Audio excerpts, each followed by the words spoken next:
دو جہاں کے شہنشاہ کا دو جہاں کے شہنشاہ کا پیارا پیارا ہے کلام، جو پڑھے قرآن اس کا ہے بڑا اونچا مقام، جو پڑھے قرآن اس کا ہے بڑا اونچا مقام۔ دو جہاں کے شہنشاہ کا پیارا پیارا ہے کلام، جو پڑھے قرآن اس کا ہے بڑا اونچا مقام۔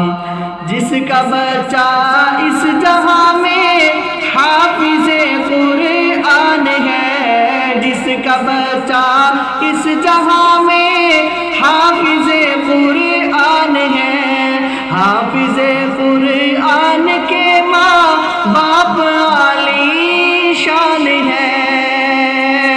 اور آج میں اور آج آپ یہاں جو جمع ہے، یہ کس وجہ سے جمع ہے؟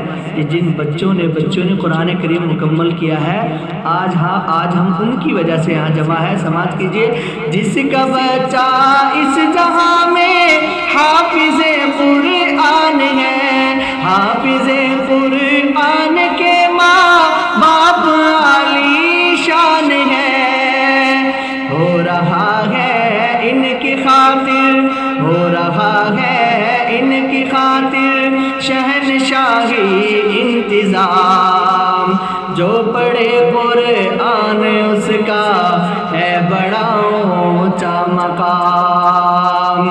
ان کے سر پہ جو سنہری تاج رکھے گا خدا، ان کے سر پہ جو سنہری تاج رکھے گا خدا، ہوگا سورج سے بھی زیادہ روشنی میں پرضیا، ہوگا سورج سے بھی زیادہ روشنی میں پرضیا۔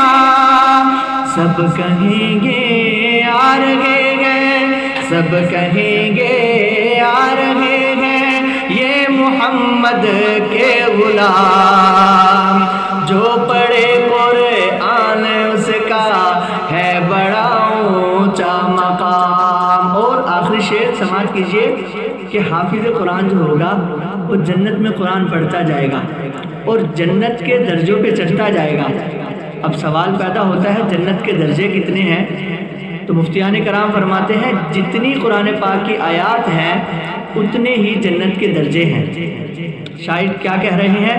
حافظ قرآن ہی قرآن پڑھتے جائیں گے، حافظ قرآن ہی قرآن پڑھتے جائیں گے، نور کی سب سیڑھیوں پہ خوب چڑھتے جائیں گے، نور کی سب سیڑھیوں پہ خوب چڑھتے جائیں گے، حور و غلمان مقدس، حور و غلمان مقدس دیں گے جھک جھک کر سلام، جو پڑھے قرآن اس کا ہے بڑا اونچا مقام۔ دو جہاں کے شہنشاہ کا پیارا پیارا ہے کلام، جو پڑھے قرآن اس کا ہے بڑا اونچا